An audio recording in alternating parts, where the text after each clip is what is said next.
There are nights that look like any other night. The lamp is on, the phone is nearby, the world outside is doing what it always does, moving, breathing, continuing, and you are lying there thinking thoughts you haven't quite named yet, feeling something you can't quite explain. A pull in the chest, a strange kind of awareness, like something somewhere has shifted.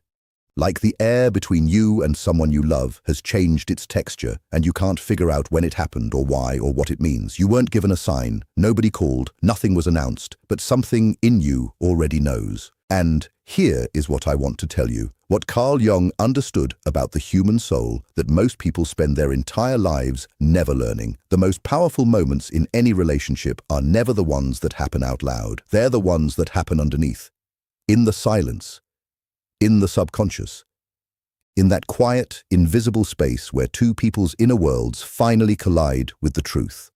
Last night, something happened in the mind and heart of the person your soul recognizes. A realization arrived, not through logic, not through a conversation, not through anything you said or did intentionally. It arrived the way the deepest truths always arrive, slowly, then all at once. Like light moving across water at the end of the day, gradual, undeniable, changing everything it touches. They saw something in you, something real, something that had been there all along, waiting patiently for the right moment to be recognized. And I need you to understand what that means. Because this is not a small thing. This is the thing Jung spent his life trying to explain. This is the moment a connection stops being comfortable and starts becoming real. This is the moment someone stops seeing who they assumed you were and, finally, for the first time, sees who you actually are. Stay with me, because what I'm about to share with you goes deeper than most people are willing to go. And by the time we're done here, something in you may shift too. Let's begin with something Jung said that most people hear, but very few truly understand. He said that we do not fall in love with a person. Not really. In the beginning, we fall in love with a projection. An image we have placed onto someone like a painting onto a blank wall. We fall in love with who we need them to be, who we hope they are, who they remind us of from somewhere deep inside our own emotional history. This is not a flaw. It is not a failure. It is simply how the unconscious mind works. It is how human beings protect themselves while simultaneously searching for connection. But here is where it gets complicated. Here is where so many relationships either crack open into something beautiful or collapse entirely. Projections are not permanent. They are not built to last. They are scaffolding, not the building itself. And at a certain point, sometimes gradually, sometimes in one sharp, clarifying moment, the projection falls away, and the person underneath it is finally revealed. This is the moment your soulmate may have experienced last night. Not a disillusionment, not a disappointment, something far more rare and far more significant. The moment the image they had been holding of you quietly dissolved, and what remained was you, fully, honestly, without the softening filter of assumption, without the comfortable distance of an idealized version, just you. And what they saw changed something inside them that cannot be unchanged. Now I want you to think about something. Think about the version of yourself you show the world. Most people, if they're honest, will admit that this version is carefully managed. Not dishonest, necessarily, but managed, curated. There are things you say and things you hold back. There are emotions you allow to surface and emotions you've learned through experience, through old wounds, through quiet disappointments, to keep below the surface where they feel safer. Jung called this the persona, the face we wear, the role we perform. And he was not judging it. He understood why we do it. The world can be a harsh audience. The people who've hurt us in the past have left behind invisible instructions. Don't be too much, don't need too much, don't show too much. And so we comply. We become slightly smaller, slightly more contained, slightly more careful. But here is what Jung also understood. The persona cannot be maintained forever around someone your soul genuinely recognizes, because the soul does not want to perform. The soul wants to be known. And this is the quiet war that plays out inside every deep connection. Between the part of you that learned to protect itself and the part of you that is desperately, achingly ready to be seen. Maybe you felt it, that tension, that pull between wanting someone to know you completely and being terrified of what happens if they do. What if they see the parts of you that feel too soft, too complicated, too much? What if the real you, The one beneath the careful presentation is the version that finally drives them away, and so you've held back, just a little, just enough to feel safe. But something happened last night that you may not have been present for. Something slipped through. Some truth about who you are, unguarded, unedited, undeniably real, reached the person who matters most, and they felt it before they understood it, before they could name it. The way you feel sunlight on your skin before you even open your eyes. Jung believed that women, more than most, carry their emotional lives in a way that is deeply layered, not complicated for the sake of complication, but genuinely layered, the way old forests are layered. There is what is visible at the surface, and then there is everything underneath. Root systems, underground rivers, living things growing in the dark that never require sunlight to survive. A woman who has loved and lost carries something that cannot be faked. A woman who has held herself together through seasons that should have broken her develops a kind of gravity, a quiet, unspeakable weight that is not sadness, it is depth. It is the particular beauty of a person who has been tested and who chose to remain tender anyway. Most people don't see it, not really. They see what they expect to see. They see the surface, the composure, the warmth, the capability, the way she holds things together without asking for applause. But the right person, the person whose soul is genuinely tuned to yours, they feel it, not later, not eventually, not after you've explained yourself enough times. They feel it the way you feel electricity in the air before a storm. Instinctively, involuntarily, before the mind has time to rationalize it away. Last night, your soulmate may have felt that electricity, and instead of moving away from it, they finally let themselves move toward it. Here is what I believe they discovered, and I want you to listen carefully, because this is the part that matters most. They discovered that your silence is not emptiness. In a world that confuses volume with substance, your quiet has been misread for years, by people who needed noise to feel connection. By people who interpreted your stillness as absence. By people who needed you to constantly reassure them that you were still there, still interested, still invested, and who left when you couldn't keep performing that reassurance on demand. But your silence was never absence. Your silence was attention. Your silence was thought. Your silence was the particular kind of presence that belongs to someone who has learned to listen, not just to words, but to what lives underneath them. The person who reached a realization about you last night. They finally heard what you were saying in your silence, and it moved them in a way that words never could have. They discovered that your independence is not rejection. There is something about a woman who does not need to be needed that unsettles people who have never learned to sit with themselves. She doesn't fill every silence with anxiety. She doesn't chase. She doesn't perform attachment to prove she cares. She simply exists fully within herself and extends warmth from that place of wholeness rather than from a place of fear. This can be confusing to someone who has only ever experienced love as desperation. It can look from the outside like distance, like coldness, like not caring enough. And maybe that is what your soulmate thought once. Maybe they confused your groundedness with indifference. Maybe they interpreted your self-sufficiency as a closed door. But something shifted last night, and they realized they had been reading you wrong. Your independence was never a wall, it was an invitation to connect with you on a level that required them to be whole too, to come to you not from need, but from choice. And that realization, that understanding that you were never asking to be rescued, that you were offering a different kind of love entirely, one built on choice rather than desperation, that may have been the most quietly devastating thing they've ever understood about themselves. They discovered that your kindness is not weakness. This one matters because the world has a complicated relationship with kind women. Kindness in a woman is sometimes mistaken for submission, for having no boundaries, for being easily led, for not knowing her own value. And so kind women sometimes learn to dim that part of themselves, to add an edge, a sharpness, a protective layer, because the world has taught them that warmth without armor gets wounded. But your kindness was never naivety. It was a decision made consciously, repeatedly, in full knowledge of the risk. You chose softness, not because you didn't understand hardness, but because you understood it completely, had survived it, and refused to let it reshape you into something colder than you wanted to be. Your soulmate saw that last night. They saw that your gentleness was not something that happened to you. It was something you built.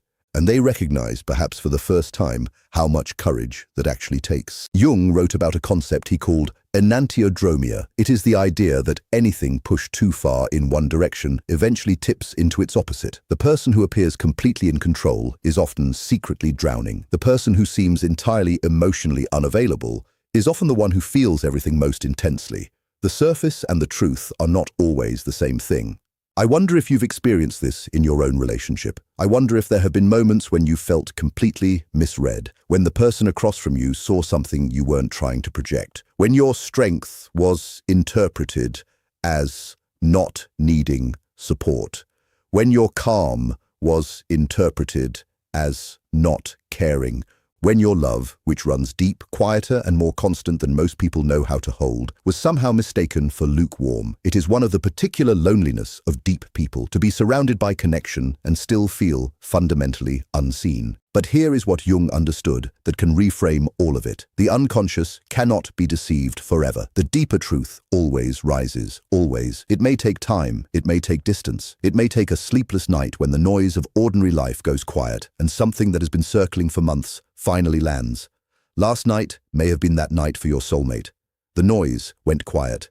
The assumptions fell away. The image they'd been carrying of you, whoever they thought you were, whatever version of you they had grown comfortable with, cracked open, and what came through was something more complex, more real, and more extraordinary than anything they had ever allowed themselves to fully acknowledge. They saw your wounds, not as damage, but as depth. Every scar tells a story of something survived. Every healed place carries the particular resilience of a person who chose to keep going when it would have been easier to stop. Your soulmate looked at all of it last night, not with the detached eye of someone cataloguing flaws, but with the aching recognition of someone who finally understands what they've been looking at all along. They saw the version of you that showed up for people who did not always show up for you, the version that chose loyalty when betrayal would have been simpler.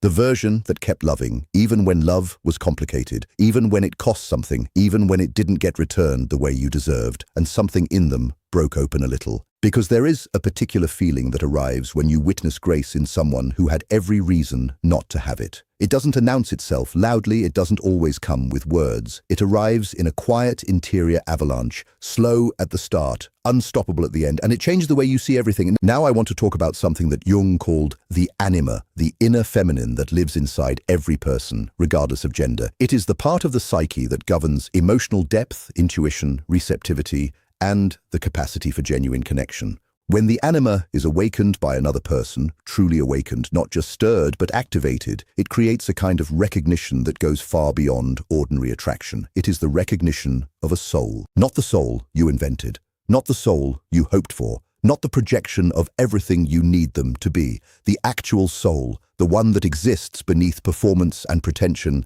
and the careful management of appearances, the one that shows up in unguarded moments. In the way someone speaks when they forget to be careful. In the way they hold their silence. In the particular tenderness they extend towards something they cannot explain. Your soulmate may have experienced this last night, a moment when the anima within them rose up and said, "This person, this is real. Pay attention." And when that happens, everything changes. Not because of what was said, not because of any event or conversation or dramatic turning point, but because the unconscious finally permitted itself to know what it had quietly suspected for a very long time, that you are not ordinary, that your depth is not something to be managed or carefully approached. It is something to be honored. That the qualities they may have once found confusing, your thoughtfulness, your self-containment, your refusal to perform your emotions for an audience, were not obstacles to intimacy. They were the very architecture of an intimacy more profound than most people ever find. And I want to ask you something, and I want you to sit with it rather than answer it quickly. Have you been making yourself smaller? Not in obvious ways, not in ways that anyone would easily notice, but in those quiet interior ways that only you know about. The opinions you haven't fully expressed, the needs you haven't clearly named, the version of yourself you've kept in reserve, waiting for a sign that it would be received well before you let it out. Have you been translating yourself, editing your emotional vocabulary into something simpler, something less likely to overwhelm, something more palatable to someone who might not be ready for the full version of you? If so, I understand why. The world has rarely rewarded women for the full, unedited expression of their emotional reality. We are praised for being intuitive, but not for being too sensitive, for being warm, but not for being too intense, for being passionate, but not for wanting too much. And so, we learn the art of the careful middle. We exist at a volume that the room can tolerate. But here is what Jung would tell you. The parts of yourself you are most afraid to show are often the most powerful parts. The emotions you've been carefully managing are not liabilities. They are the source of your greatest depth, your most profound capacity for connection, and your most authentic power. Your soulmate may have discovered this about you last night, perhaps in a moment when the careful management slipped, when something real came through, when they witnessed a version of you that was not edited for comfort, and instead of being overwhelmed by it, they felt something unexpected. They felt drawn to it, because genuine depth always recognizes genuine depth. Because people who are ready for real love are never frightened by real emotion, they are relieved by it. There is a moment Jung described in his writing that I want to share with you, a moment he called the meeting of two people as no.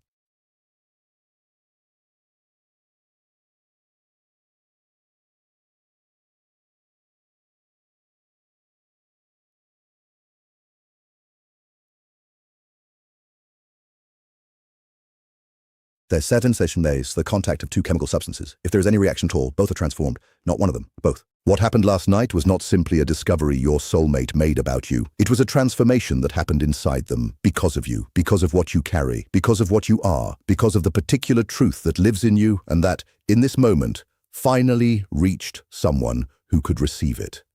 And in that reception, something changed in the relationship that cannot be unchanged. Jung was clear about this. Once the unconscious brings something into awareness, it cannot return to the previous state. Consciousness, once expanded, does not contract. Understanding, once arrived, cannot be uninvited. They cannot unsee what they saw. They cannot unknow what they know. The image of you they held before, comfortable, familiar, contained within the boundaries of their assumptions. That image is gone now, and in its place is something more complicated, more alive, more demanding of attention and care and real, sustained presence. They will think about it, probably more than they've admitted, in the moments between tasks, at the edge of sleep, in the particular quiet of a morning when the day hasn't started yet and the mind goes where it genuinely wants to go. They'll think about you, the real you, and they'll feel something that has no clean name, something between longing and recognition and the quiet vertigo of realizing that what you're looking at is something rare. Now, I want to speak directly to the part of you that is afraid, because I know she's there. The part of you that has heard beautiful things before and has learned, through experience, not to trust them too easily. The part of you that has been seen before, or thought she was being seen, and then discovered that what the other person was actually seeing was a reflection of their own desires, not you, just an image of what they needed. I know you've learned the particular ache of being almost known, of getting close enough to real intimacy to feel its warmth, and then watching it pull back just before it fully arrived, of opening up just enough to feel exposed, and then discovering that the other person wasn't quite ready to hold what you offered. I know you've learned to protect that part of yourself carefully, the part that hopes, the part that believes in the kind of love that goes all the way down to the root of things. And so, I'm not asking you to simply trust everything. I'm not asking you to throw open every door and assume this time is different. Jung himself never asked for blind faith.